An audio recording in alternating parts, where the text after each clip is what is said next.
आपसे एक सवाल है। एक केस के अंदर जिसमें एक वैवाहिक दाम्पत्य अगर अलग हो जाते हैं जी। किसी कारणवश, हम्म। और उस शादी से जो बच्चा पैदा होता है, हम्म। माँ बाप तो, हस्बैंड और वाइफ तो अलग हो गए हम्म। कोर्ट के माध्यम से, हम्म। उस बच्चे के अधिकार का क्या होगा? उस बच्चे के देखिए, इस बात को जो है दो तरीके से समझा जा सकता है।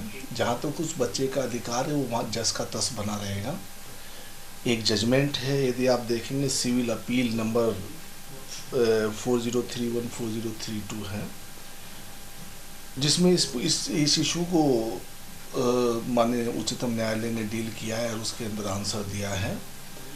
यदि हस्बैंड और वाइफ कंप्रोमाइज़ करते हैं और वो बच्चे के ब्याह पे कंप्रोमाइज़ करते हैं तो मान्य नहीं होता, ना हस्बैंड को ना वाइफ को, क्योंकि ये भी एक ऐसा केस था जहाँ पर वाइफ ने अपनी लड़की के मेंटेनेंस के लिए हस्बैंड से कंप्रोमाइज़ किया था, पर जैसे ही लड़की ने एज ऑफ मेजोरिटी प्राप्त की तो उन्होंने उसको चैलेंज किया। सुप्रीम कोर्ट ने हैंडल किया, wife is not entitled to enter into a compromise on behalf of the daughter, number one.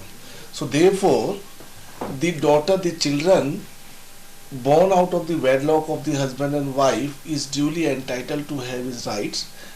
Neither the husband nor the wife is having any right to enter into any sort of compromise, and every right will be preserved, and the child will have the right to challenge it. Of late, इसमें मेरा sir एक और सवाल था आपसे। जैसे husband ने भी एक नई शादी कर ली और वाइफ ने भी एक अलग शादी कर ली जी, और उस वेडलॉक से भी जो बच्चे पैदा होंगे तो उसमें अधिकार जैसे कैसे रहेंगे? नहीं, you see, you are mixing two issues. Remarrying by the husband and wife is not effective, will not affect the right of the daughter or the son who was not major at the time when this settlement was done. So the issue which need to be answered remains the same. They do have the right.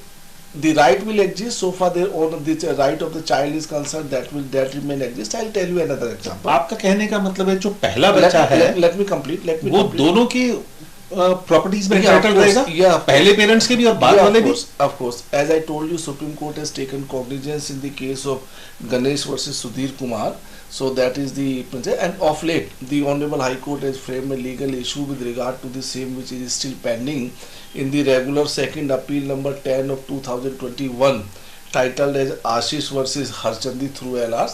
So that issue is to be answered by the High Court, but Supreme Court has categorically said in the sad case of Ganesh versus Sudhir Kumar that the right of the children are not going to be affected. Those will remain, either they remarry, marry, they are free to do those whatever they feel like to do, but so far the right of the child is concerned, that will remain. However, the catch there is, the moment the child get the age of majority, that right is to be challenged, otherwise after a time the law of limitation will come into play. Thank you sir. Thank you, so nice of you. क्या इस प्रकार के सवाल हम आपसे future में, कोई अगर किसी को निशुल्क हेल्प चाहिए आपसे तो ले सकते हैं? बिल्कुल ले सकते हैं। मेरा नंबर स्क्रीन के ऊपर है। मैं इस तरह के सोशल काम करता रहता हूँ। Lot of people come to me to in order to get the clarification their problem. You are not the one. Thousands of people come to me like this one, so you are not the first one who has approached my office. My office is always open for the needy people, whether they do have the money or not, that's immaterial. But if they want to have any query, especially legal one, because I am an advocate, so supposed to have, so they are always welcome without any hindrance.